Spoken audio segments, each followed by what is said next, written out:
Before we touch base to ISO 27001 implementation of access control, let's clear the benefits. Understanding access control is beneficial for normal users for several reasons. 1. Data security. Access control helps users protect their sensitive information and data from unauthorized access.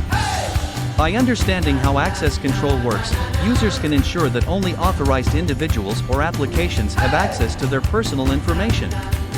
2. Privacy. Normal users often have personal data stored on various devices and online platforms. Understanding access control empowers users to manage who can access their data, helping them maintain their privacy and control over their information. 3. Preventing unauthorized access. Knowledge of access control enables users to implement security measures to prevent unauthorized users from gaining entry to their accounts, devices, or networks. This is particularly important to prevent data breaches, identity theft, and other cyber threats. For safe online behavior, users who understand access control are better equipped to practice safe online behavior. They can recognize phishing attempts, avoid sharing sensitive information with unverified sources, and protect themselves from social engineering attacks. 5. Account management. Many online services provide users with control over who can access their accounts. Users who comprehend access control can make informed decisions about sharing their accounts, setting up multi-factor authentication, and revoking access when necessary. Do not miss to subscribe and hit like to this video if you do. 6. Device security. Access control extends to physical devices like smartphones, laptops, and tablets. Users who understand device access control can set up PINs, passwords, biometric authentication, and remote device wiping to safeguard their devices in case of loss or theft. 7. Collaboration. In shared environments, such as workplaces or collaborative projects, access control ensures that each user has appropriate permissions and access rights. Understanding these concepts helps users collaborate effectively while maintaining data security. 8. Cloud services. Cloud platforms often involve sharing and managing resources across multiple users. Understanding access controls helps users manage who can access their cloud-stored files, folders, and services. 9. Parental controls. For parents, understanding access control is crucial for protecting children from inappropriate content and managing their online activities by setting up parental controls on devices and applications. 10. Compliance. Some industries or organizations require users to comply with specific access control protocols and regulations. Having a grasp of these concepts helps users adhere to relevant guidelines. 11. Digital literacy. In an increasingly digital world, being familiar with access control demonstrates a level of digital literacy. It empowers users to interact confidently and securely with technology. Overall, understanding access control empowers normal users to take charge of their digital lives, protecting their data, privacy, and online identity from potential threats. It enables them to make informed decisions about their interactions with technology and enhances their overall cybersecurity posture. Implementing access controls based on ISO 27001 involves a set of guidelines and best practices to ensure the confidentiality, integrity, and availability of information within an organization. Here are the key steps to implement access controls in line with ISO 27001. 1. Define an access control policy. Start by developing an access control policy that outlines the organization's objectives, roles, responsibilities, and guidelines for managing access to information assets. This policy should align with ISO 27001 requirements and be communicated to all employees. 2. Conduct risk assessment. Perform a comprehensive risk assessment to identify potential threats and vulnerabilities related to information assets and access controls. This assessment will help you determine the level of control required for different types of information and the associated risks. 3. Identify user roles and access levels. Define user roles within the organization and determine the appropriate access levels for each role based on the principle of least privilege. This ensures that individuals only have access to the information necessary for performing their job functions. 4. Implement user identification and authentication. Establish robust user identification and authentication mechanisms to verify the identity of individuals accessing information assets. This can include the use of strong passwords, two-factor authentication, biometric authentication, or other suitable methods. 5. Access control enforcement. Implement technical and procedural measures to enforce access controls. This may involve the use of access control lists, ACLs, role-based access control, RBASI, file permissions, firewalls, intrusion detection systems, and encryption technologies. 6. Access control monitoring. Establish mechanisms to monitor access control activities and detect any unauthorized access attempts or policy violations. This can include reviewing access logs, conducting periodic audits, and implementing security information and event management (SIEM) systems. 7. User training and awareness. Provide regular training and awareness programs to educate employees about access control policies, procedures, and their responsibilities. This helps ensure that employees understand the importance of access controls and their role in maintaining information security. 8. Incident response and reporting. Develop an incident response plan that includes procedures for handling security incidents and breaches related to access controls. This should include reporting mechanisms, investigation processes, and steps to mitigate and recover from security incidents.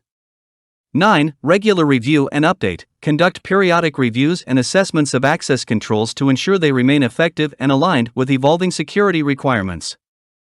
Update access control policies and procedures as needed based on changes in the organization's environment, technologies, and regulations.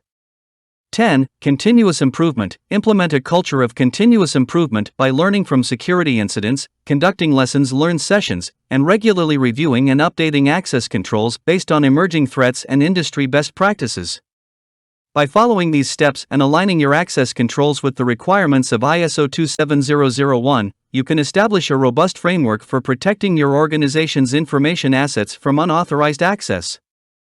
It is important to note that ISO 27001 provides a comprehensive set of guidelines, and organizations may need to tailor the implementation of access controls based on their specific requirements and risk profile. Implementing access controls based on ISO 27001 involves considering both physical access control and logical access control measures. Let's delve into each type of access control and their importance for an organization. 1. Physical access control. Physical access control refers to measures that restrict physical entry to premises, facilities, and equipment where sensitive information is stored or processed. It involves securing the physical environment to prevent unauthorized access, theft, or damage to assets. Some common physical access control measures include perimeter security, establishing physical barriers such as fences, gates, or walls to control access to the organization's premises. Access control systems, implementing systems like swipe cards, biometric readers, or PIN codes to manage access to buildings or specific areas within the facility. CCTV and surveillance, deploying video surveillance systems to monitor and record activities within the premises. Security guards, employing security personnel to monitor and control access points, respond to incidents, and enforce security policies. Visitor management, implementing procedures to verify and track visitors, issue temporary access badges, and escort them when required. Secure storage, using locks, safes, cabinets, or other secure storage methods to protect physical assets such as documents, backup tapes, or portable devices. Physical access controls are crucial as they prevent unauthorized individuals from physically accessing sensitive areas, reduce the risk of theft or sabotage, and help maintain the confidentiality and integrity of physical assets. 2. Logical access control. Logical access control focuses on protecting electronic systems, networks, and digital information from unauthorized access. It involves the use of various technical controls to manage user access to data and resources. Some examples of logical access control measures include user authentication, verifying the identity of users through methods like passwords, tokens, smart cards, or biometric authentication. Authorization and privilege management, assigning appropriate access rights and permissions to users based on their roles and responsibilities. Access control lists, ACLs, using ACLs to restrict access to specific files, folders, or network resources. Role-based access control, RBAC, assigning access privileges based on predefined roles or job functions, ensuring users have only the necessary permissions to perform their duties. Multi-factor authentication, MFA, implementing additional layers of authentication, such as one-time passwords or biometric factors, to enhance security. Intrusion detection/prevention systems, IDS/IPS, deploying systems to monitor network traffic, detect suspicious activities, and prevent unauthorized access attempts. Encryption, applying encryption techniques to protect sensitive data both at rest and in transit. Security information and event management, SIEM, employing SIEM tools to collect and analyze logs and events, enabling proactive detection of security incidents. Logical access controls are essential as they safeguard digital assets, prevent unauthorized access, ensure data confidentiality and integrity, and help organizations meet regulatory and compliance requirements. Identity and Access Management (IAM) is a framework that combines processes, policies, and technologies to manage and control user identities and their access to resources. It involves the lifecycle management of user accounts, authentication mechanisms, access provisioning, and deprovisioning, as well as enforcing security policies. Zero Trust is a security concept that assumes no implicit trust in any user or device, regardless of their location within or outside the organization's network. It promotes a never trust, always verify approach and emphasizes strict access controls and continuous monitoring. Zero Trust networks require strong authentication, authorization, and encryption for every access attempt, even within internal networks. To implement robust access control in an enterprise, you should consider a layered approach that incorporates physical and logical controls. Here are some steps you can take. 1. Physical access control. Conduct a physical security assessment to identify vulnerabilities and determine access control needs. Implement perimeter security measures, access control systems, and surveillance systems based on the assessment. Establish visitor management procedures and secure storage methods. Train employees on physical security policies and practices. 2. Logical access control. Develop a comprehensive IAM framework that includes user provisioning, access request workflows, and access recertification processes. Implement strong authentication mechanisms like MFA. Apply RBAC and granular access controls to limit user privileges. Deploy network-level and system-level security controls like firewalls, IDS/IPS, and encryption. Regularly review and update access controls based on changes in user roles, responsibilities, and security requirements. Monitor user activities, access logs, and security events using SIEM tools. By implementing access controls across physical and logical layers, organizations can significantly enhance the security of their assets, protect against unauthorized access, reduce the risk of data breaches, and ensure compliance with regulations. Let's consider a real-life example of implementing access controls based on ISO 27001 in a financial institution. 1. Physical access control. The financial institution implements various physical access control measures to protect its premises and sensitive areas. Perimeter security. The organization installs high fences, controlled gates, and surveillance cameras to secure the perimeter of its buildings and restrict unauthorized entry. Access control systems. All entry and exit points are equipped with access control systems that require employees to swipe their ID cards and enter a unique PIN for authentication. Visitors are issued temporary access badges and are escorted by authorized personnel. Security guards. Trained security personnel are stationed at key access points and conduct regular patrols to ensure the physical security of the premises.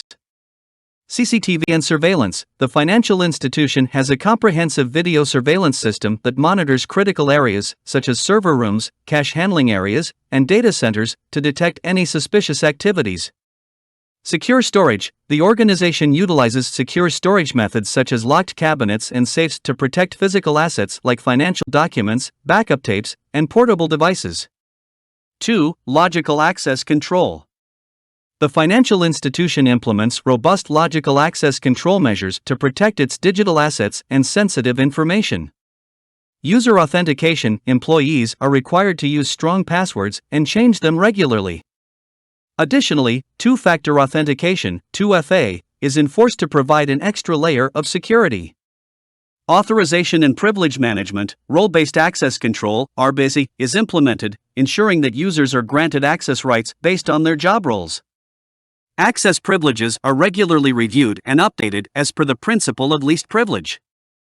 Access control lists, ACL's file servers and databases are configured with access control lists that define which users or groups have read, write, or execute permissions on specific files or data. Intrusion detection/prevention systems, IDS/IPS. The organization deploys IDS/IPS solutions that monitor network traffic and detect and prevent unauthorized access attempts or suspicious activities. Encryption, sensitive data at rest and in transit is encrypted using industry-standard encryption algorithms and protocols. Security Information and Event Management, SIEM system is implemented to collect and analyze logs and events from various systems and applications, enabling proactive detection of security incidents. The implementation of access controls, both physical and logical, in this financial institution helps safeguard its assets. Physical access controls prevent unauthorized individuals from entering sensitive areas, reducing the risk of theft, fraud, or physical damage.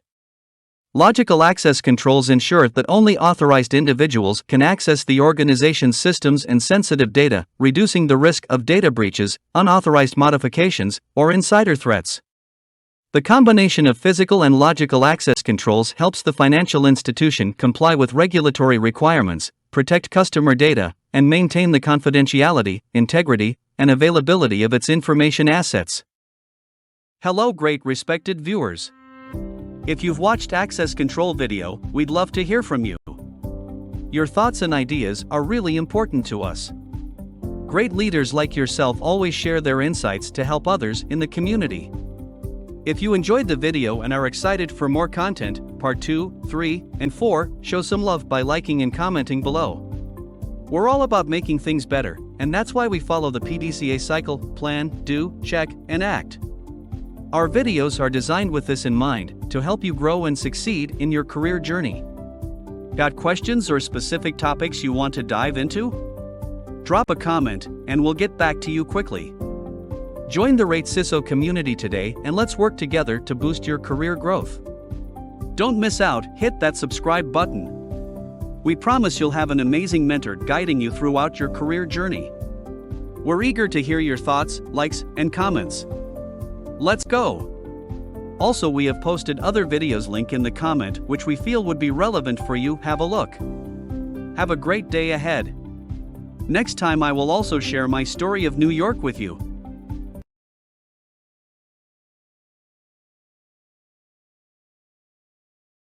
When I was in Chicago recently, I met with Paul, Chief Information Security Officer of one of the IT companies supporting to multiple financial bank.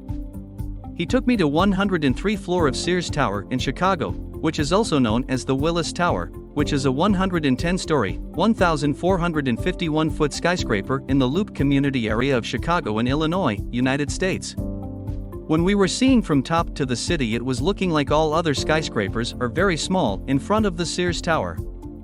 Why I am bringing this story here is to relate your day-to-day challenges of cybersecurity with others who has faced in the past can see those security challenges with more mature way to address quickly and confidently, where you may have doubts to know that in given short time frame are you going on the right direction or not. The NIST Cybersecurity Framework, CSF, is a set of guidelines, best practices, and standards developed by the National Institute of Standards and Technology, NIST, to help organizations manage and improve their cybersecurity risk management processes. It provides a structured approach for organizations to assess and enhance their cybersecurity posture, regardless of their industry or size. I strongly believe you are a great security leader or will be one soon. Do you believe in yourself? Here are some reasons why organizations might choose to adopt the NIST CSF. 1. Comprehensive framework. The NIST CSF offers a comprehensive and flexible framework that covers various aspects of cybersecurity, including identifying risks, protecting against threats, detecting incidents, responding to breaches, and recovering from cybersecurity events. 2. Risk-based approach. The framework is built around a risk-based approach to cybersecurity, which means organizations can tailor their cybersecurity efforts to their specific needs and risks. It helps organizations prioritize their resources and efforts where they are most needed.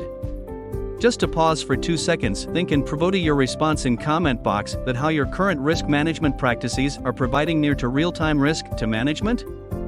This is to support great information security leaders like you with the global best practices to asset you in case if needed. also request you to go through till the end of this video. I can assure you, you will get the best of the world-class knowledge and skills to drive your cybersecurity program with more effective way. Also, Rate CISO's surprise gift is waiting for you at the end of this video if you watch it completely and subscribe to this channel. 3. Industry recognition. The NIST CSF has gained widespread recognition and adoption across various industries, both in the public and private sectors. This can lead to increased credibility and alignment with industry standards. 4. Alignment with regulations. The framework is designed to align with and complement existing cybersecurity regulations and standards.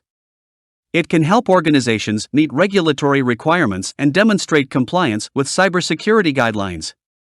5. Communication and collaboration. The NIST CSF provides a common language for discussing and addressing cybersecurity risks within an organization and between different organizations.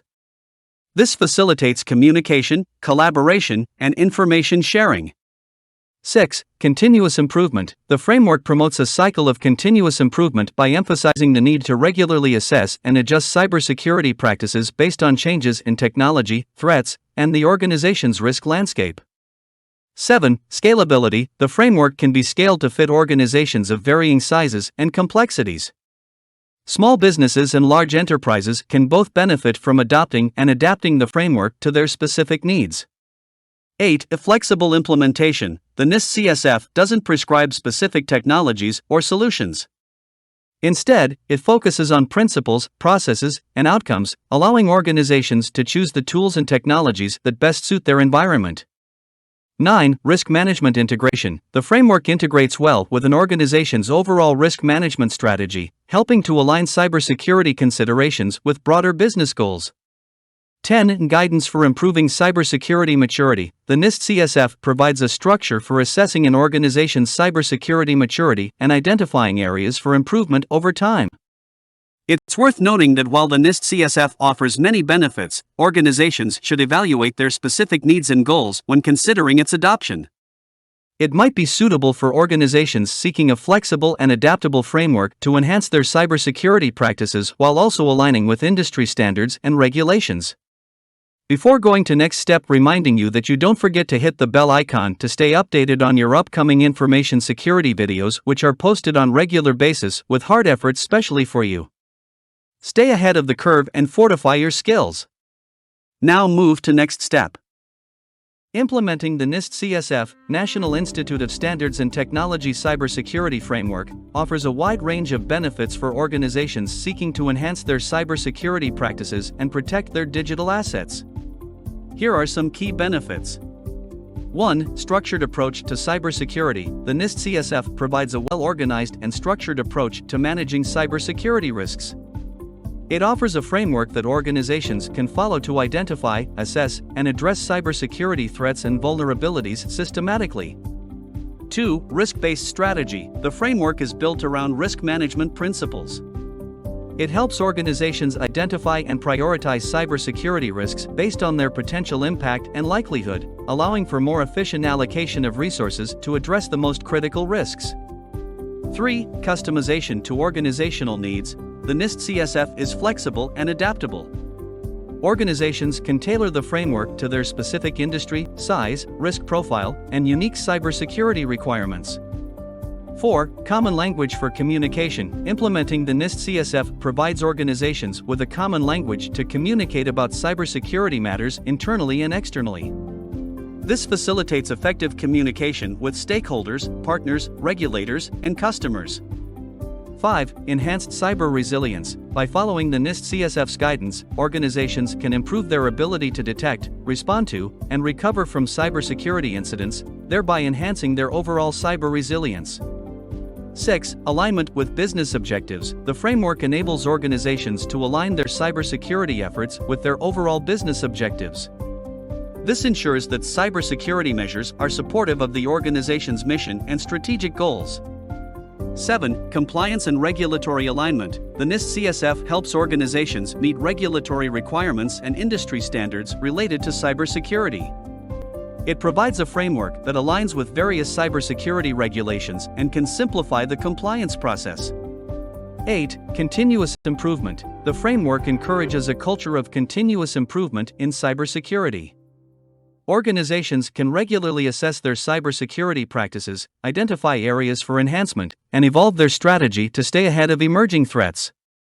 9. Efficient resource allocation. Implementing the NIST CSF assists in prioritizing cybersecurity investments and resource allocation. Organizations can focus resources on areas with the greatest potential impact, optimizing their cybersecurity budget.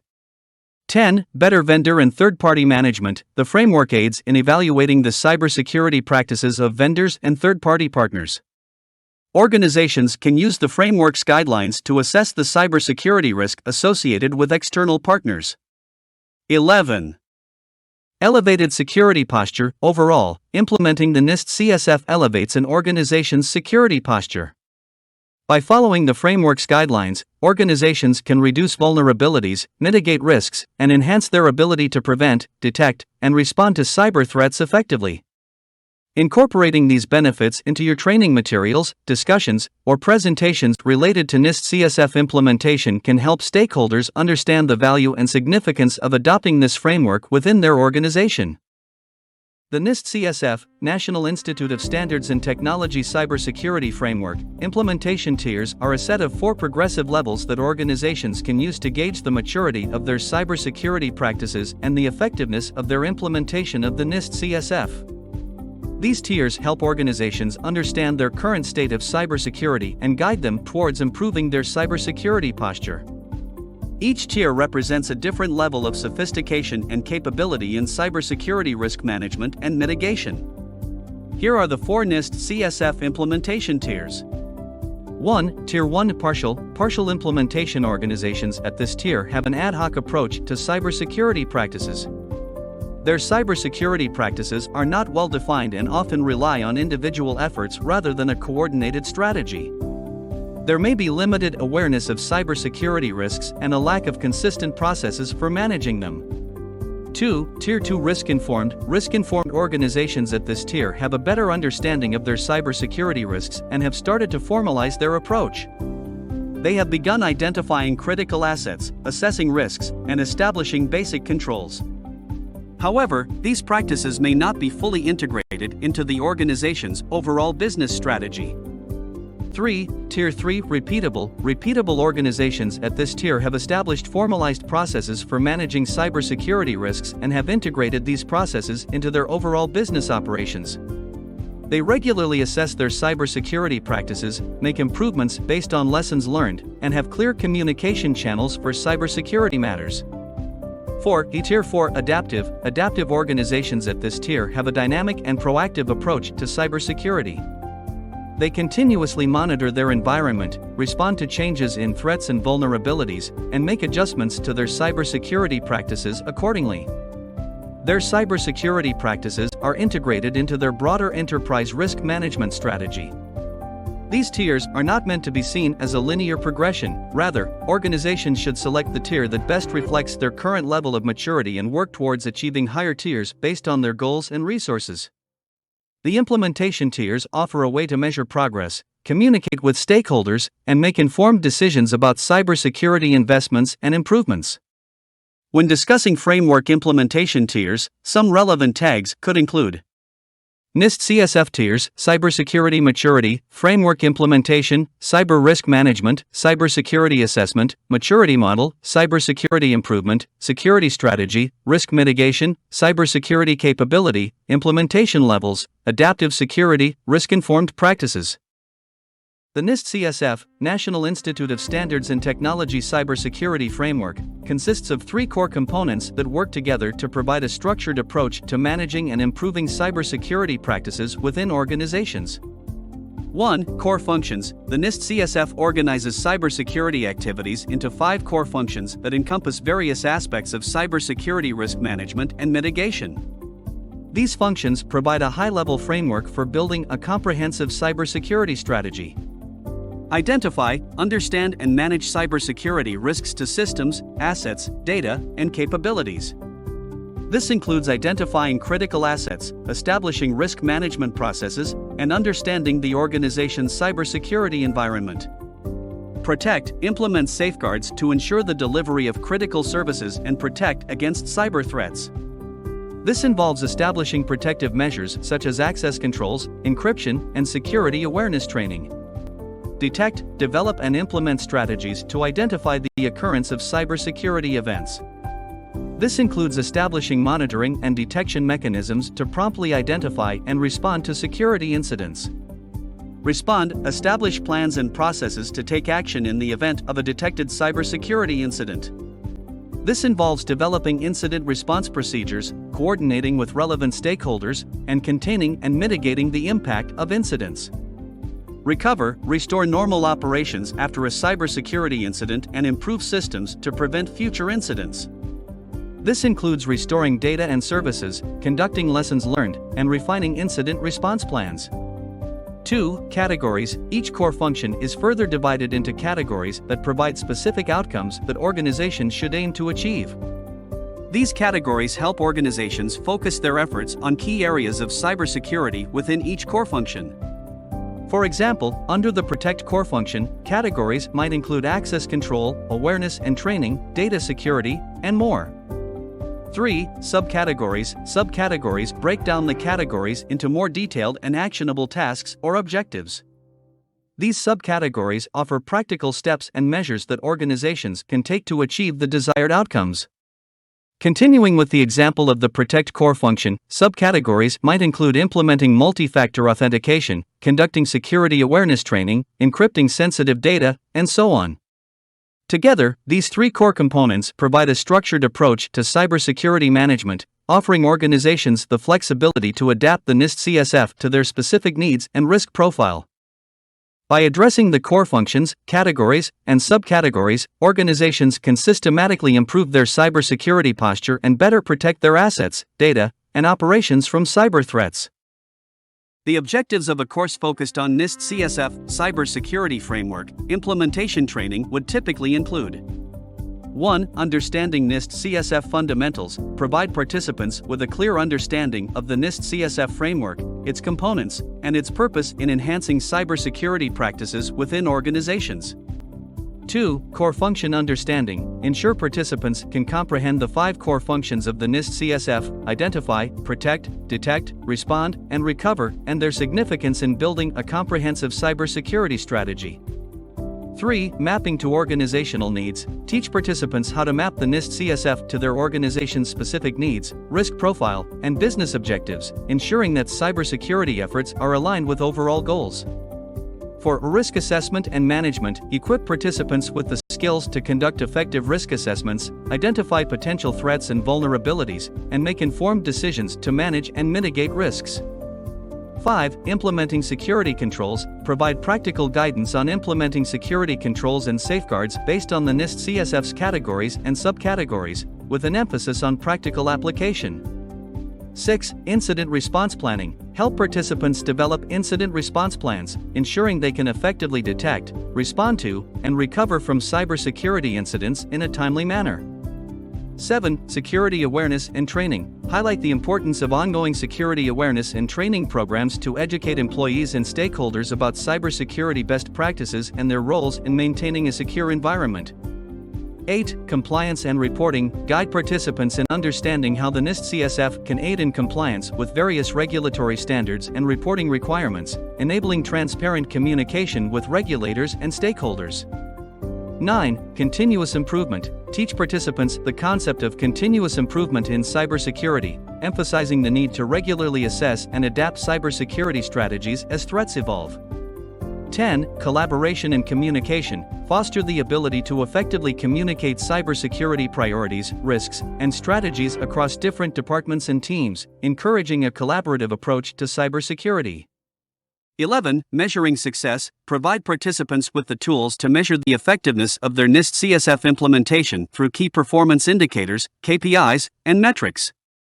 12. Case studies and real-world examples. Incorporate case studies and real-world examples of organizations successfully implementing the NIST CSF to demonstrate practical application and lessons learned. By achieving these objectives, participants should be well equipped to lead or contribute to the implementation of the NIST CSF within their organizations, enhancing overall cybersecurity practices and resilience against cyber threats.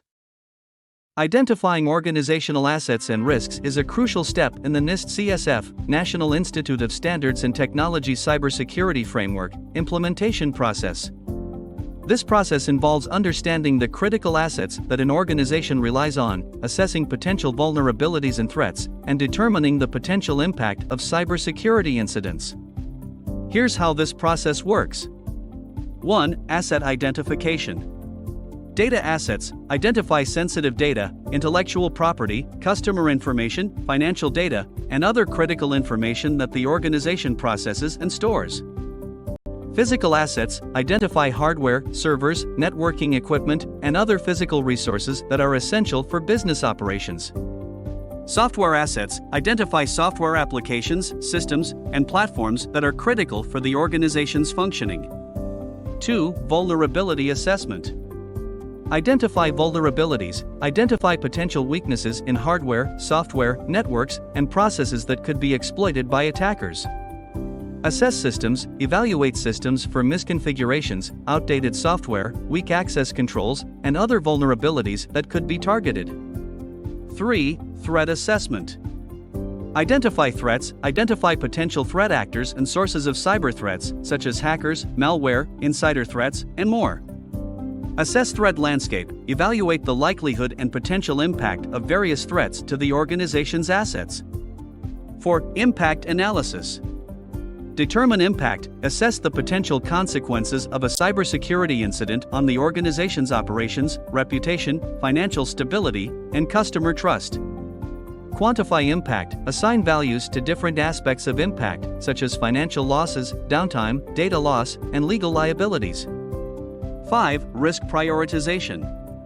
Risk scoring, assign risk scores based on the potential impact and likelihood of cybersecurity incidents affecting each asset. Prioritize risks, rank risks based on their scores to determine which vulnerabilities and threats require immediate attention and mitigation. 6. Risk mitigation. Risk mitigation strategies develop strategies to address identified vulnerabilities and threats. This may involve implementing security controls, patches, updates, and access controls. Residual risk. After mitigation efforts, evaluate the remaining risks to determine if they are at an acceptable level or if further measures are needed. 7. Documentation and communication. Asset inventory. Maintain an up-to-date inventory of organizational assets, including data, systems, applications, and hardware. Risk register. Maintain a risk register that documents identified risks, their scores, mitigation strategies, and responsible parties. Communication. Share information about identified assets and risks with relevant stakeholders, including management, IT teams, and security personnel. The process of identifying organizational assets and risks is iterative and ongoing. It requires collaboration across departments, regular assessments, and adjustments based on changes in the organization's environment and the evolving threat landscape. This process helps organizations make informed decisions about cybersecurity investments, risk mitigation, and incident response planning. Establishing clear roles and responsibilities within an organization is a critical component of effective cybersecurity implementation, including following the NIST CSF, National Institute of Standards and Technology Cybersecurity Framework. This process involves assigning specific tasks and accountability to individuals or teams to ensure that cybersecurity measures are well coordinated and consistently implemented. Here's how it works. 1. Identification of key roles. Identify key roles that are critical for managing and maintaining cybersecurity. These roles may include Chief Information Security Officer, CISO, security analysts, system administrators, incident responders, data owners, etc. 2. Defining responsibilities. Clearly define the responsibilities and tasks associated with each role. This includes tasks related to risk management, vulnerability assessment, incident response, security awareness, compliance, and more. 3. Assigning individuals or teams. Assign qualified individuals or teams to specific roles based on their skills, expertise, and experience. Ensure that each role has a designated responsible party. 4. Role-based access controls. Implement role-based access controls, RBAC, to ensure that individuals have access only to the systems, data, and resources necessary for their roles. This minimizes the risk of unauthorized access. 5. Cross-functional collaboration. Facilitate collaboration between different teams and departments involved in cybersecurity efforts. Cross-functional communication helps in sharing insights, addressing challenges, and aligning goals. 6. Accountability and reporting. Clearly define accountability for each role. Establish reporting mechanisms to track progress, incidents, and compliance with cybersecurity policies. 7. Training and awareness. Ensure that individuals in each role receive appropriate training and awareness programs tailored to their responsibilities. This helps maintain a consistent level of cybersecurity knowledge across the organization. 8. Documentation. Document the roles, responsibilities, and associated tasks in a cybersecurity playbook or policy document. This provides a clear reference for all stakeholders. 9. Regular review and updates. Regularly review and update roles and responsibilities to account for changes in the organization, technology landscape, and emerging threats. 10. Incident response team. Establish a well-defined incident response team with specific roles and responsibilities to handle cybersecurity incidents effectively. 11. Vendor and third-party management. Extend roles and responsibilities to cover vendor and third-party relationships, ensuring that cybersecurity expectations are clearly communicated. By establishing roles and responsibilities within the organization, you create a structured and coordinated approach to cybersecurity. This helps ensure that everyone understands their roles in maintaining a secure environment, responding to incidents, and working towards the organization's overall cybersecurity goals. Setting clear goals and objectives is a crucial step in any cybersecurity initiative, including the implementation of the NIST CSF, National Institute of Standards and Technology Cybersecurity Framework. Goals and objectives provide a strategic direction and focus for cybersecurity efforts, helping organizations achieve measurable outcomes. Here's how to set effective goals and objectives. 1. Identify key focus areas. Identify specific areas within the NIST CSF that align with your organization's needs and priorities. These areas might include risk management, access controls, incident response, etc. 2. Define SMART goals. Make sure your goals are specific, measurable, achievable, relevant, and time-bound, SMART. For example, a SMART goal could be to reduce the number of data breaches by 20% within the next 12 months. 3. Align with business objectives. Ensure that your cybersecurity goals align with the overall business objectives and contribute to the organization's success. 4. Quantify metrics. Define specific metrics and measurements that will help you track progress and evaluate the success of your goals. Metrics could include reduced incident response time, increased employee awareness, etc. 5. Prioritize goals. Prioritize your goals based on their potential impact and relevance to your organization's risk profile. Address the most critical areas first. 6. Allocate resources. Allocate the necessary resources, including budget, personnel, and technology, to support the achievement of your goals. 7. Create actionable objectives. Break down each goal into actionable objectives. These are specific steps or milestones that contribute to the accomplishment of the larger goal. 8. Assign responsibility. Assign responsibility for each objective to specific individuals or teams. Clearly communicate who is accountable for driving progress. 9. Monitor progress. Regularly monitor the progress toward achieving your objectives. Use the established metrics to track results and adjust strategies if needed. 10. Celebrate achievements. Celebrate milestones and achievements along the way to keep motivation high and acknowledge the efforts of your team. 11. Adapt and evolve. Be prepared to adapt your goals and objectives based on changes in the threat landscape, technology, and organizational needs. 12. Document and communicate. Document your goals, objectives, and progress in a clear and accessible manner. Communicate them to relevant stakeholders. Setting goals and objectives provides a roadmap for your cybersecurity efforts and helps measure the effectiveness of your NIST CSF implementation. It keeps the focus on achieving tangible outcomes that contribute to a stronger cybersecurity posture and better protection of your organization's assets.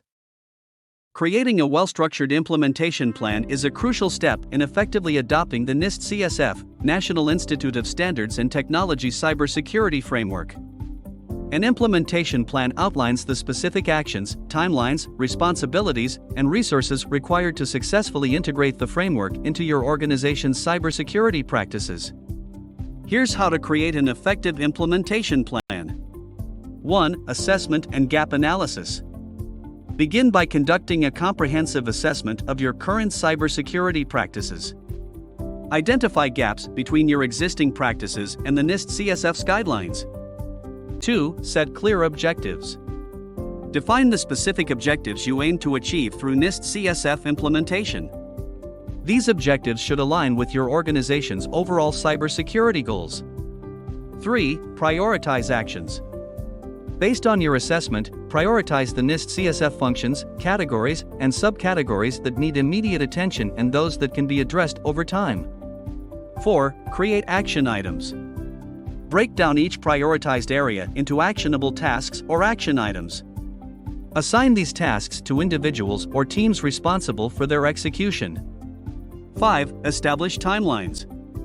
Set realistic timelines for each action item. Ensure that deadlines are achievable and consider dependencies between tasks. 6. Allocate resources. Identify the resources, including budget, personnel, tools, and training, needed to accomplish each action item. 7. Assign responsibilities.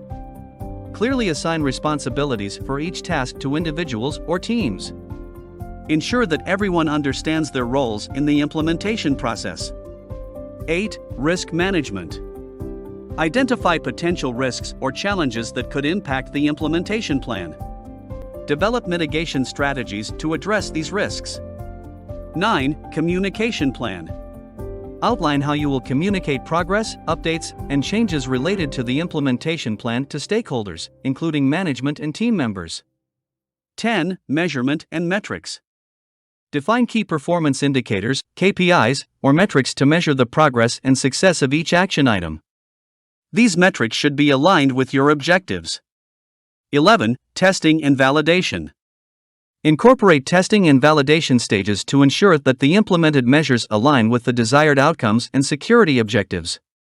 12. Training and awareness. Include training and awareness initiatives for employees to ensure they understand their roles in maintaining cybersecurity according to the NIST CSF. 13. Documentation. Document the entire implementation plan, including objectives, action items, timelines, responsibilities, resources, and metrics. 14. Review and adaptation. Schedule regular reviews of the implementation plan to track progress and adjust strategies based on changing circumstances or new threats. 15. Review by stakeholders. Share the implementation plan with relevant stakeholders for feedback and buy-in before moving forward. Creating a comprehensive implementation plan ensures that your organization follows a systematic approach to adopting the NIST CSF and enhances cybersecurity practices in a structured and measurable manner. Hey there! If you've watched part 1 of our NIST CSF series, we'd love to hear from you. Your thoughts and ideas are really important to us. Great leaders like yourself always share their insights to help others in the community. If you enjoyed the video and are excited for more content, part 2, 3, and 4, show some love by liking and commenting below. We're all about making things better, and that's why we follow the PDCA cycle: plan, do, check, and act. Our videos are designed with this in mind, to help you grow and succeed in your career journey. Got questions or specific topics you want to dive into? Drop a comment, and we'll get back to you quickly. Join the Rate CISO community today and let's work together to boost your career growth. Don't miss out, hit that subscribe button. We promise you'll have an amazing mentor guiding you throughout your career journey. We're eager to hear your thoughts, likes, and comments. Let's go! Also, we have posted other videos link in the comment which we feel would be relevant for you. Have a look. Have a great day ahead. Next time I will also share my story of New York with you. Becoming a qualified security assessor, QSA, with PCI DSS was no small feat for me back in 2019 and did that multiple times post that. Visualize this, I embarked on a journey spanning over 16 hours by plane, crossing continents and states. I found myself in the vibrant city of Nashville, Tennessee, after a connecting flight from Durham, North Carolina, and before that, all the way from Europe. I entered the PCI DSS training session, my mind battling the effects of jet lag. My eyelids were heavy, threatening to close, but my passion for cybersecurity kept me awake, determined to soak in new knowledge. Amid the training, a revelation struck me like lightning. PCI DSS, the guard of payment card data, narrows data down to just 6 card fields. This insight served as a beacon, guiding me to approach the session as a fresh learner, leaving behind what I thought I knew. Why do I recount this story? Because I want you to grasp the essence of PCI DSS in a way that empowers you to make a real impact on society. To create an environment brimming with enlightening insights, your commitment is crucial. If you're truly hungry for personal and professional growth, I invite you to signify it by hitting that subscribe button and activating the notification bell. Together, let's journey toward knowledge and transformation. Let's understand PCI DSS now. PCI DSS, Payment Card Industry Data Security Standard, covers a range of security requirements for protecting sensitive payment card data, not just limited to 6 fields. However, these requirements do emphasize the protection of specific cardholder data elements, which are commonly referred to as the cardholder data and sensitive authentication data. These elements include 1. Primary account number, PAN. The credit card number itself is a crucial piece of data that requires protection. 2. Cardholder name, the name of the cardholder as printed on the card. 3. Expiration date, the date when the card expires. 4. Service code, a 3-digit value on the magnetic stripe that can include information about the card's authorization requirements. It is useful when you are visiting a high-risk countries. Disable the card in those countries. 5. Full magnetic stripe data. This includes the data stored on the magnetic stripe of the card, often including the PAN, cardholder name, and expiration date. 6. Card verification value, CVV/CVC, the 3 or 4-digit code on the back of the card, for Visa, MasterCard, and Discover, or the front, for American Express. This code helps verify that the person making the purchase has physical possession of the card. Protecting these cardholder data elements is crucial to prevent fraud and unauthorized transactions. Organizations that handle, process, or store these data elements are required to comply with the PCI DSS security standards to ensure the security of payment card transactions and data. It's important to note that while these specific data elements are highlighted, PCI DSS also covers a broader range of security measures and requirements to protect these elements, including network security, access controls, encryption, security policies, regular security assessments, and more. The standard provides a comprehensive approach to securing payment card data to prevent data breaches and maintain the integrity of payment card transactions. In a bit more detail, PCI DSS stands for Payment Card Industry Data Security Standard.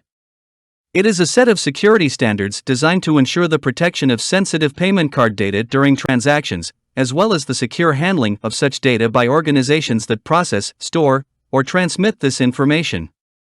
The primary goal of PCI DSS is to prevent data breaches and fraud by establishing security measures that safeguard cardholder information.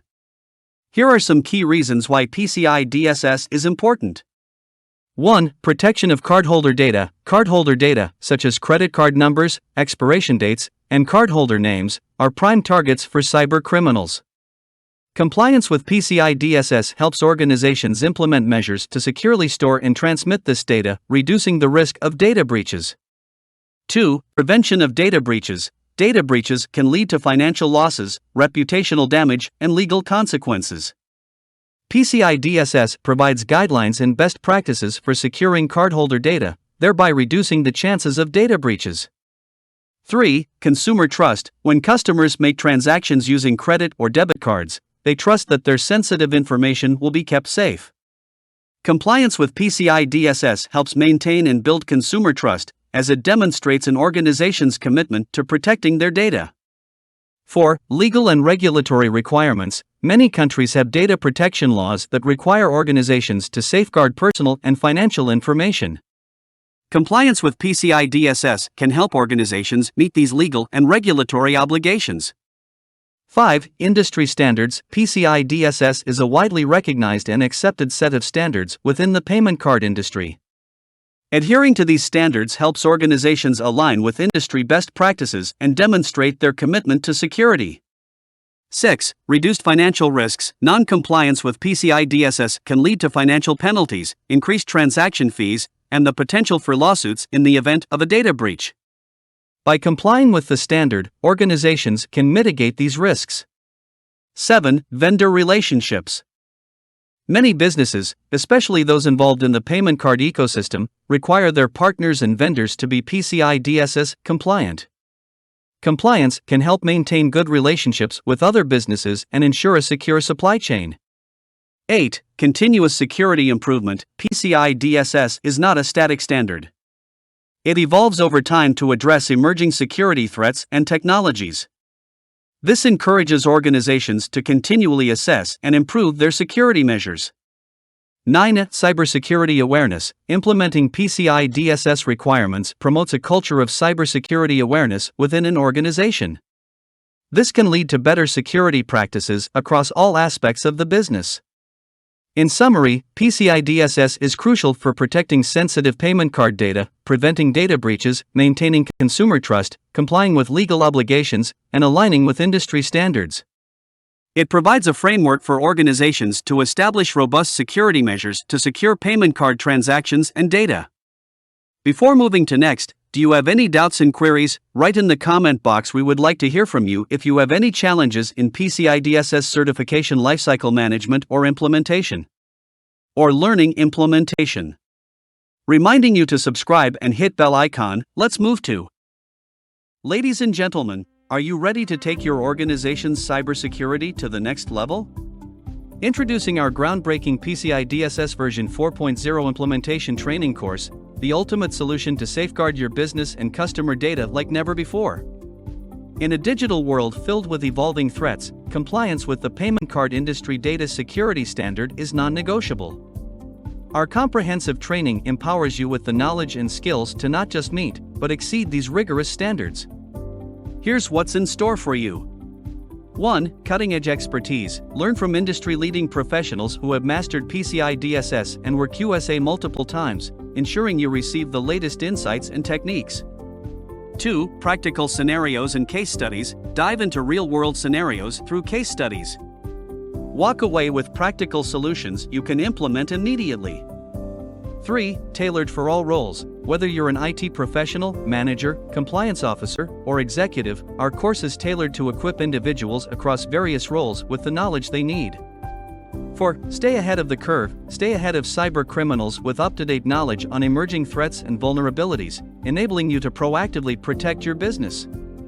5. Boost customer trust. By demonstrating your commitment to data security, you gain your customers' trust and elevate your brand reputation.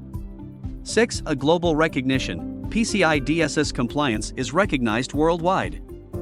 Gain a competitive edge by aligning your organization with this prestigious standard. 7. Networking opportunities. Connect with fellow professionals through community, share insights, and build valuable industry relationships. Don't let your organization be the next headline for a data breach. Enroll in our PCI DSS version 4.0 implementation training course today and fortify your defenses against cyber threats. Act now and secure your future. Visit our website now to reserve your spot. Your data's safety is priceless. Invest in it today. PCI DSS, or Payment Card Industry Data Security Standard, is a set of security standards designed to protect credit card holder data during transactions and cardholder information storage. It was developed by major credit card companies, including Visa, MasterCard, American Express, Discover, and JCB, to ensure a secure environment for processing, transmitting, and storing credit card information. Compliance with PCI DSS is mandatory for any organization that handles credit card data. The PCI DSS requirements are divided into 6 main goals, often referred to as control objectives, which are further broken down into a total of 12 specific requirements. These goals are as follows. 1. Build and maintain a secure network and systems. Install and maintain a firewall configuration to protect cardholder data. Do not use vendor-supplied defaults for system passwords and other security parameters. 2. Protect cardholder data. Protect stored cardholder data. Encrypt transmission of cardholder data across open, public networks. 3. Maintain a vulnerability management program. Use and regularly update antivirus software or programs. Develop and maintain secure systems and applications. 4. Implement strong access control measures. Restrict access to cardholder data on a need-to-know basis. Assign a unique ID to each person with computer access. Restrict physical access to cardholder data. 5. Regularly monitor and test networks. Track and monitor all access to network resources and cardholder data. Regularly test security systems and processes. 6. Maintain an information security policy. Maintain a policy that addresses information security for all personnel. PCI DSS compliance is not a one-time event, it's an ongoing process that requires regular assessments, security updates, and compliance reporting. Organizations handling credit card data are required to undergo an annual PCI DSS assessment, which can take the form of a self-assessment questionnaire, SAQ, or an on-site audit by a qualified security assessor, QSA, if applicable. Non-compliance with PCI DSS can lead to severe consequences, including fines, increased transaction fees, loss of the ability to process credit card payments, and potential legal liabilities in case of a data breach. Therefore, businesses that handle credit card data should take PCI DSS seriously and ensure they meet all the necessary security requirements to safeguard sensitive information. The payment card industry, PCI, refers to the global financial industry involved in processing and managing various types of payment cards, including credit cards, debit cards, and prepaid cards. It comprises a complex ecosystem of financial institutions, merchants, card issuers, cardholders, payment processors, and regulatory bodies. Key components of the payment card industry.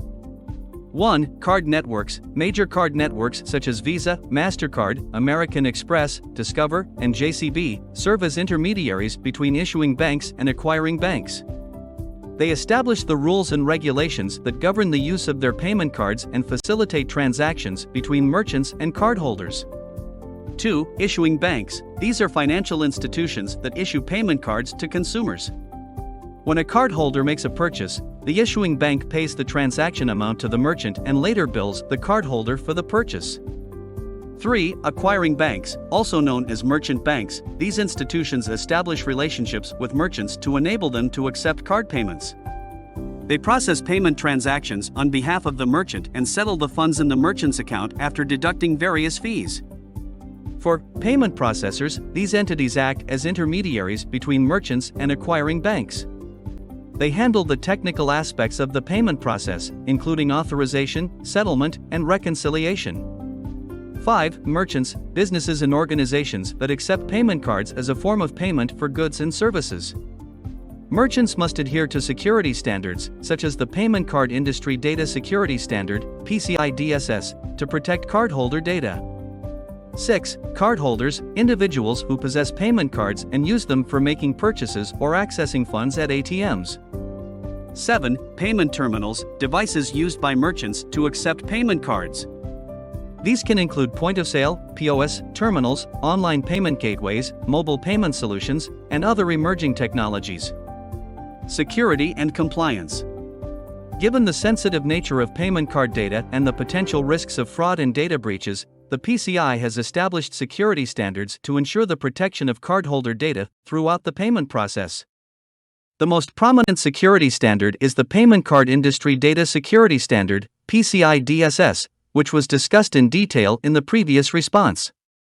The PCI DSS outlines specific security requirements that all entities involved in payment card processing must adhere to, including merchants, service providers, and payment processors. Compliance with PCI DSS is crucial for ensuring the secure handling of payment card data and mitigating the risk of data breaches and fraud. Overall, the payment card industry plays a critical role in facilitating secure and convenient electronic payment transactions globally. It continuously evolves to meet the changing demands of consumers and advances in technology while placing significant emphasis on data security and fraud prevention.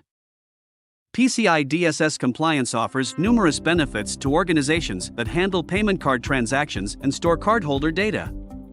These benefits extend beyond merely meeting regulatory requirements and can positively impact an organization's overall security posture, reputation, and business operations. Here are some key benefits of PCI DSS compliance. 1. Enhanced data security. Compliance with PCI DSS ensures that sensitive cardholder data is adequately protected. Implementing security measures such as encryption, access controls, and regular security testing helps prevent data breaches and unauthorized access, reducing the risk of financial losses and reputational damage. 2. Reduced risk of data breaches. By adhering to the strict security requirements of PCI DSS, organizations can significantly decrease the likelihood of data breaches, which can be costly and damaging to both the organization and its customers. 3. Increased customer trust. Customers are more likely to trust and do business with organizations that demonstrate their commitment to securing payment card data. Being PCI DSS compliant can help build customer confidence and loyalty, leading to increased sales and customer retention. 4. Compliance with card network rules. Major card networks, including Visa, MasterCard, and others, require businesses to be PCI DSS compliant. Compliance ensures that organizations can continue to process card payments and maintain a positive relationship with these networks. 5. Avoidance of fines and penalties. Non-compliance with PCI DSS can result in significant fines and penalties from card networks and regulatory bodies. Achieving and maintaining compliance helps organizations avoid these financial consequences. 6. Cost savings. While implementing PCI DSS measures requires an initial investment, the long-term cost savings can be substantial. Preventing data breaches and fraud can save an organization from the financial burdens associated with data recovery, forensic investigations, legal fees, and potential lawsuits. 7. Streamlined business operations. Adhering to PCI DSS guidelines often leads to improved business processes. Organizations typically identify areas for streamlining, such as data storage practices and access controls, which can enhance overall operational efficiency. 8. Protection against reputational damage. A data breach can severely damage an organization's reputation. PCI DSS compliance demonstrates a commitment to security and privacy, helping to protect an organization's brand image and maintain customer trust. 9. Competitive advantage. Being PCI DSS compliant can serve as a competitive differentiator. It gives organizations an advantage over non-compliant competitors, as customers and partners are more likely to choose a business with a proven track record of security and compliance. 10. International acceptance. PCI DSS is recognized globally, and compliance allows organizations to process card payments internationally, expanding their customer base and potential market reach. In summary, PCI DSS compliance is not just a regulatory requirement, it is a critical step toward improving security, protecting data, and building trust with customers and partners. By achieving and maintaining compliance, organizations can create a secure payment environment, reduce risks, and gain a competitive edge in the marketplace. The scope and applicability of PCI DSS refer to the range of systems, processes, and entities that must comply with the payment card industry data security standard. Understanding the scope is crucial for organizations to identify the areas within their environment that need to be assessed and secured to meet compliance requirements. The scope of PCI DSS can vary based on the type of organization and the nature of their payment card processing activities. Here are some key points regarding scope and applicability. 1. Merchant level. The PCI DSS requirements are categorized based on the number of payment card transactions a merchant processes annually. There are 4 merchant levels, and the requirements become more stringent as the transaction volume increases. Level 1 merchants process the highest number of transactions and have the strictest compliance requirements.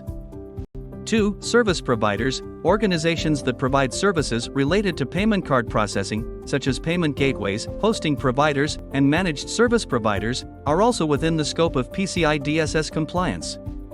Service providers must comply with specific requirements as outlined in their agreements with the card brands and the PCI DSS. 3. Cardholder Data Environment, CDE. The CDE is the portion of an organization's network and systems that directly handle, transmit, or store cardholder data. This environment is the primary focus of PCI DSS compliance assessments and security measures. 4. Third-party connections. Organizations may have connections with third-party entities that process or handle payment card data on their behalf. These connections, such as cloud service providers or payment processors, can introduce additional compliance considerations and responsibilities. 5. Cardholder data flow. Understanding the flow of cardholder data within an organization's systems is essential to identify all relevant areas that fall under PCI DSS scope. This includes data storage, transmission, processing, and any potential points of exposure. 6. Payment channels. The compliance requirements may differ based on the payment channels utilized by an organization, such as brick-and-mortar stores, e-commerce websites, mobile applications, or telephone orders. 7. Network segmentation. Proper network segmentation is an essential factor in reducing the scope of PCI DSS compliance. By isolating the cardholder data environment from other parts of the network, organizations can limit the number of systems that require compliance assessment. It is important for organizations to conduct a thorough assessment of their environment to determine the exact scope of PCI DSS compliance. This assessment involves identifying all systems, processes, and entities involved in payment card processing and understanding how cardholder data flows within the organization. Based on this assessment, organizations can implement the necessary security measures and controls to achieve and maintain compliance with PCI DSS requirements. Additionally, maintaining an up-to-date inventory of systems and data flows is essential, as changes in the environment can impact the scope of compliance. Building and maintaining a secure network is a fundamental aspect of information security and a critical step in protecting an organization's assets from cyber threats. A secure network helps prevent unauthorized access, data breaches, and other security incidents. Here are key steps and best practices for building and maintaining a secure network. 1. Network design and segmentation. Plan and design your network with security in mind. Define security zones and segment sensitive systems and data from the rest of the network. Implement strong network boundaries using firewalls and access control lists, ACLs, to control traffic flow between different network segments. 2. Perimeter security. Deploy robust firewalls and intrusion prevention/detection systems, IPS/IDS, at the network perimeter to monitor and block unauthorized access attempts. Use network address translation, NAT, to hide internal IP addresses from external networks. 3. Secure network protocols. Use secure communication protocols such as HTTPS, SSL/TLS, and VPNs to protect data during transmission. Disable or restrict the use of insecure protocols like Telnet and FTP. 4. Strong authentication and access control. Implement multi-factor authentication, MFA, for critical systems and privileged accounts. Enforce strong password policies and account lockout mechanisms to prevent brute force attacks. Limit user access rights to only what is necessary for their job responsibilities, principle of least privilege. 5. Monitoring and logging. Implement robust logging mechanisms to record network activity and security events. Regularly review logs for signs of suspicious or unauthorized activities. 6. Patch management. Keep all network devices, including routers, switches, and firewalls, up to date with the latest security patches and firmware updates. Regularly review vendor security advisories for vulnerabilities affecting your network equipment. 7. Security training and awareness. Educate employees and network users about security best practices and the importance of following security policies and procedures. Conduct regular security awareness training to help users recognize and report potential security threats. 8. Network monitoring and incident response. Deploy network monitoring tools to detect unusual or suspicious activities. Have an incident response plan in place to respond quickly and effectively to security incidents and breaches. 9. Regular security audits and assessments. Conduct periodic security assessments and audits to identify potential weaknesses and areas for improvement in your network security. 10. Secure remote access. If remote access is required, use secure methods like VPNs and limit access to authorized personnel only. Building and maintaining a secure network is an ongoing process that requires a proactive approach to security. Regular risk assessments, security updates, and monitoring are essential to stay ahead of emerging threats and ensure the network remains resilient against potential attacks. Protecting cardholder data is one of the core objectives of the Payment Card Industry Data Security Standard, PCI DSS. Organizations that handle payment card transactions must implement robust security measures to safeguard cardholder data throughout the entire transaction process and storage. Here are essential steps to protect cardholder data. 1. Encryption. Use strong encryption protocols, e.g., AES, TLS, to protect cardholder data during transmission over public networks, such as the Internet. Encrypt sensitive data when stored in databases or on other storage media to ensure that even if unauthorized access occurs, the data remains unreadable. 2. Tokenization.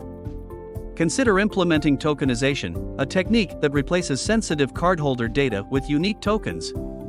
The tokens can be used for certain purposes without exposing the actual card data. 3. Restrict data storage. Store only the necessary cardholder data required for business purposes. Avoid storing sensitive authentication data, e.g., CVV or PIN, after authorization. 4. Access controls.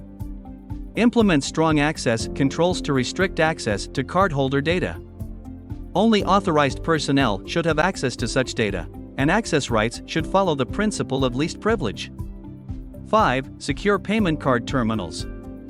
Use secure and validated payment card terminals, e.g., POS devices, that meet industry standards and protect against tampering and skimming. 6. Network segmentation. Segment the cardholder data environment, CDE, from other parts of the network to limit exposure to sensitive data and prevent unauthorized access. 7. Regular security testing. Conduct regular security testing, such as penetration testing and vulnerability assessments, to identify and address potential weaknesses in the security infrastructure. 8. Security policies and training. Develop and enforce comprehensive security policies and procedures for handling cardholder data. Train employees on data security best practices and the proper handling of payment card information. 9. Monitor and log activity. Implement logging and monitoring systems to track access to cardholder data and detect suspicious activities or unauthorized access attempts. 10. Compliance with PCI DSS. Ensure full compliance with the requirements of the Payment Card Industry Data Security Standard. Compliance involves regular assessments and reporting to the card brands and payment processors. 11. Secure remote access. If remote access to cardholder data is necessary, use secure methods such as VPNs and multi-factor authentication to protect against unauthorized access. 12. Incident response plan. Develop and test an incident response plan to respond effectively to security incidents involving cardholder data breaches. Protecting cardholder data requires a multi-layered approach that combines technical measures, policies, and employee awareness. Organizations must continuously monitor and update their security measures to stay ahead of evolving cyber threats and maintain a secure payment environment. Compliance with industry standards like PCI DSS is essential to ensure the highest level of protection for cardholder data. Maintaining a robust vulnerability management program is essential for identifying, prioritizing, and addressing potential security vulnerabilities in an organization's IT infrastructure.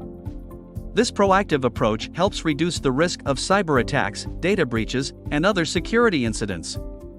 Here are key steps to effectively maintain a vulnerability management program. 1. Asset inventory. Create and maintain an up-to-date inventory of all hardware, software, and network assets within the organization.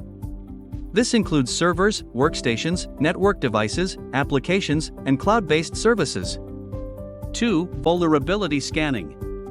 Conduct regular vulnerability scans on all assets to identify potential security weaknesses and vulnerabilities.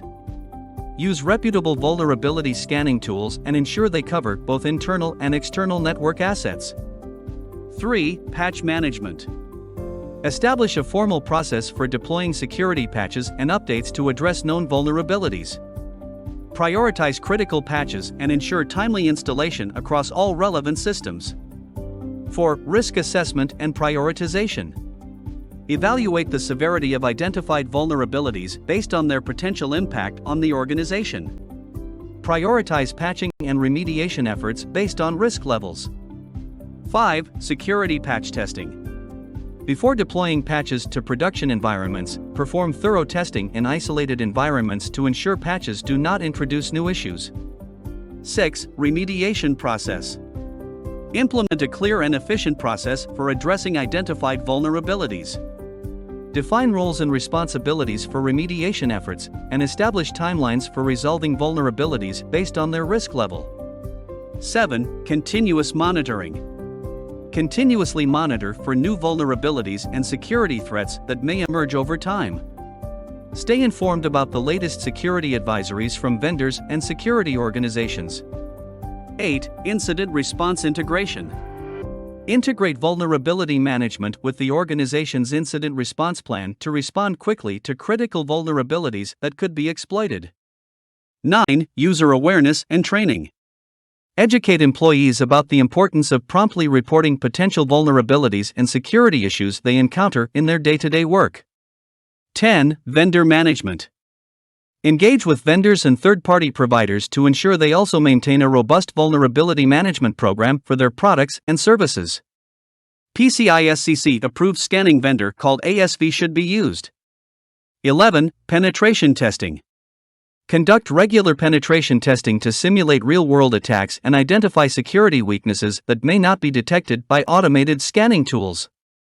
12. Continuous improvement. Regularly review and evaluate the effectiveness of the vulnerability management program. Make adjustments and improvements based on lessons learned from security incidents and evolving threat landscapes. By establishing a comprehensive vulnerability management program and continually updating it to address emerging threats, organizations can significantly enhance their overall security posture and minimize the risk of potential data breaches and cyber attacks. Implementing strong access control measures is essential for ensuring that only authorized users have appropriate access to sensitive resources and data within an organization. Access control helps protect against unauthorized access, data breaches, and insider threats. Here are key steps to implement strong access control measures. 1. Identity and Access Management (IAM) system. Deploy an IAM system to manage user identities, access privileges, and authentication mechanisms centrally. Use single sign-on (SSO) solutions to simplify and secure user authentication across various systems. 2. Role-based access control (RBAC). Implement RBAC to assign access permissions based on job roles and responsibilities. Regularly review and update role assignments as personnel changes occur. 3. Strong authentication methods. Enforce the use of strong authentication methods, such as multi-factor authentication (MFA), for accessing critical systems and sensitive data. MFA adds an extra layer of security beyond passwords, reducing the risk of unauthorized access due to stolen or weak passwords. 4. Password policies.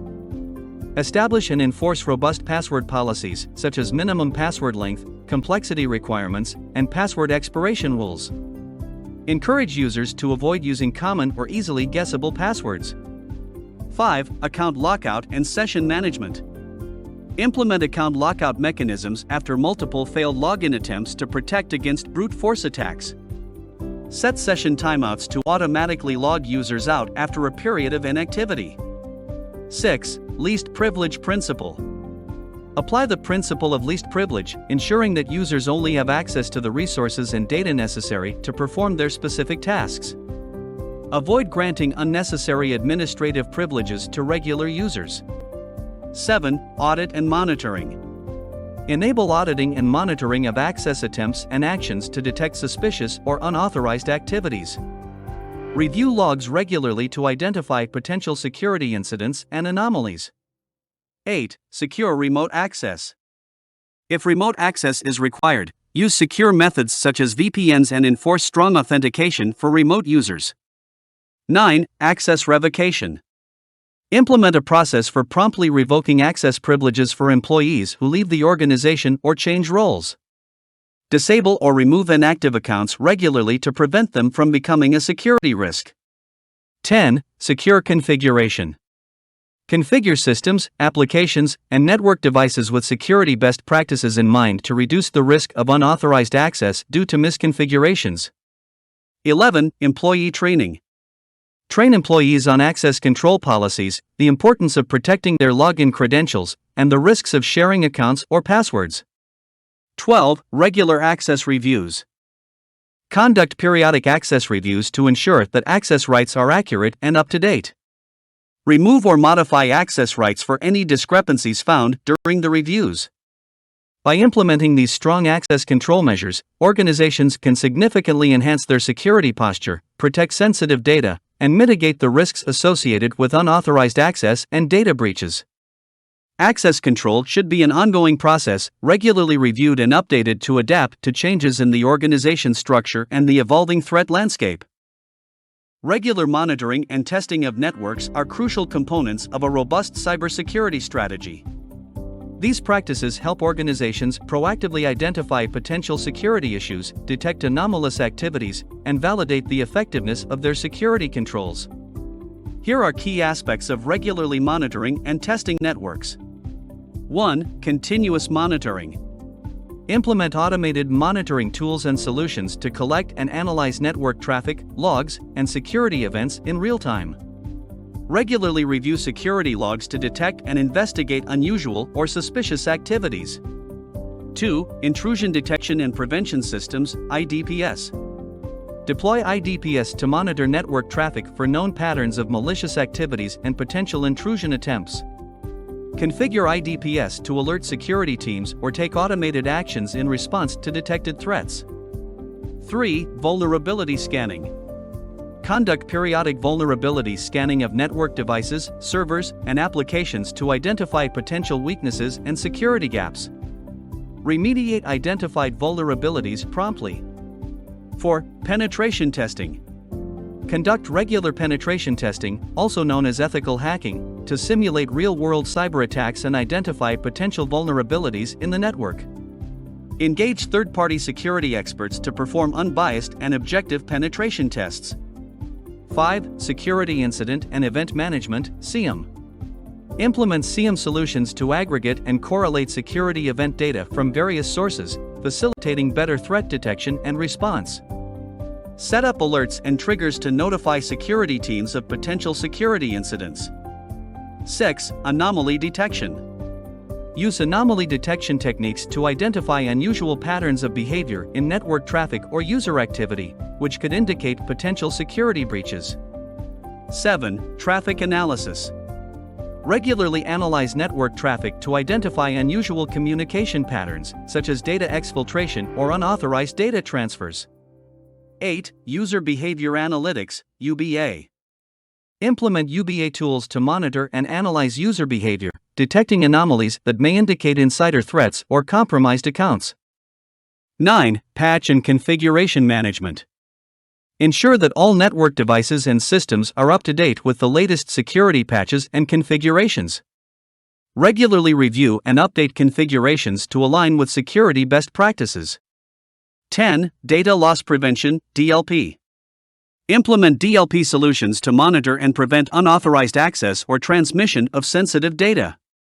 11. Incident Response Drills. Conduct periodic incident response drills to test the organization's response capabilities in handling security incidents effectively. 12. Security Awareness Training. Train employees on security best practices, including how to recognize and report security incidents or suspicious activities.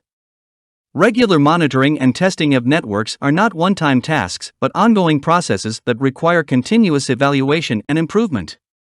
These practices help organizations stay vigilant against emerging threats, minimize the risk of security breaches, and respond effectively to security incidents when they occur. Maintaining an effective information security policy is critical for establishing a framework to protect an organization's sensitive information, assets, and systems. The policy serves as a guiding document that outlines the organization's commitment to information security and provides clear guidelines for employees, contractors, and partners on how to handle data securely. Here are essential steps to maintain an information security policy. 1. Regular policy review. Conduct periodic reviews of the information security policy to ensure it remains relevant and aligned with the organization's changing business objectives and the evolving threat landscape. 2. Policy updates. Update the policy as needed to address new security threats, changes in regulations, or modifications in the organization's structure and technology. 3. Communicate policy changes. Effectively communicate any updates or changes to the information security policy to all relevant stakeholders within the organization, including employees, contractors, and third-party vendors. 4. Compliance enforcement. Establish procedures to monitor and enforce compliance with the information security policy throughout the organization. Implement consequences for non-compliance, which may include disciplinary actions or additional training. 5. The security training and awareness. Conduct regular security training and awareness programs to educate employees about the importance of the information security policy and best practices for safeguarding data. 6. Incident reporting and response. Clearly outline the procedures for reporting security incidents and define the steps for responding to and mitigating security breaches. 7. Document retention and disposal. Specify guidelines for document retention and secure disposal of sensitive information to prevent unauthorized access or data leakage. 8. Access control policies. Detail access control measures and protocols to ensure that access to information and systems is granted based on the principle of least privilege. 9. Bring your own device (BYOD) policies. If applicable, include guidelines for employees using personal devices for work-related tasks to ensure data security and separation of personal and business data. 10. Vendor and third-party management. Address security considerations for third-party vendors, contractors, and partners who have access to the organization's data or systems. 11. Incident response plan alignment. Ensure that the information security policy aligns with the organization's broader incident response plan, facilitating a coordinated response to security incidents. 12. Regular employee acknowledgement. Require all employees to acknowledge their understanding of the information security policy regularly. Maintaining an information security policy is an ongoing effort that requires collaboration among various departments, including IT, human resources, legal, and compliance teams. Regular policy reviews and updates help organizations stay ahead of emerging threats, adapt to new technology trends, and maintain a strong security posture. The information security policy should be seen as a living document that evolves to protect the organization's information assets effectively. Respected security professional.